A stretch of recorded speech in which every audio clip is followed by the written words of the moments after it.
At umpisahan po natin, ano po, mga bossing, ang talakayan natin sa ganitong paraan. Good news muna tayo.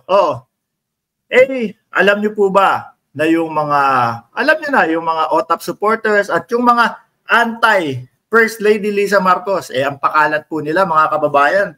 Itong si First Lady, hindi bagay ito, no? Hindi bagay ito na yung kumbaga, mukhang makamasa or ganito, etc., etc. Kasi daw po, New Yorker, mga kababayan. So, hindi din po daw alam ng ating First Lady kung ano yung mga history sa Pilipinas. Pero ano ito? Sa pangunguna po ng ating First Lady Liza Marcos, mga kababayan.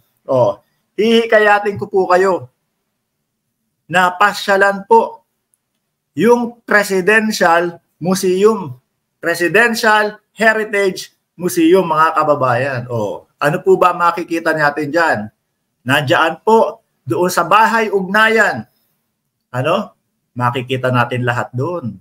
Kung paano nagsimula yung unit team, kung ano yung naging pag-uugnayan ng unit team, etc., etc., mga kababayan. Napakaganda pong pasyalan. Nandiyan din yung Teus Mansion. Ay, grabe.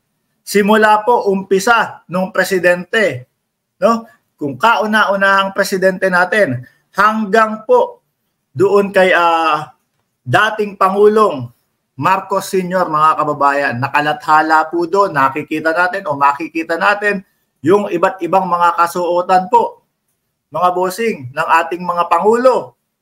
Yung mga ginawa po ng Pangulong Marcos Sr., nandun po din makikita natin, mga kababayan. Biruin mo. Bukas ang Malacanang sa taong bayan.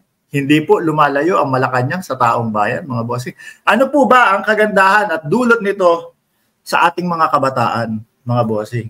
Syempre po, alam naman natin, mga kababayan, na napaka-importante po ng history at alam ng ating mamamayan kung ano po ang istorya ng history, history na, istorya pa, ng Pilipinas. Kung matatandaan nyo nga po, lagi nating binabanggit dito sa ating mga vlogs. No? Kaya po tayo namumuhay ng payapa, kaya po tayo namumuhay ng malaya ngayon, dahil po sa mga nauna nating mga bayani, mga bossing.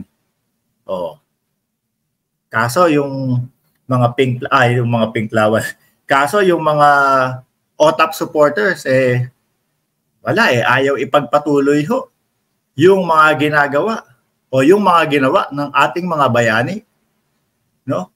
Para kumbaga sa susunod na mga henerasyon o doon sa mga magiging apo natin, magiging anak ng anak natin, sila po ay malaya. Kaso duwag po yata sila, mga kababayan.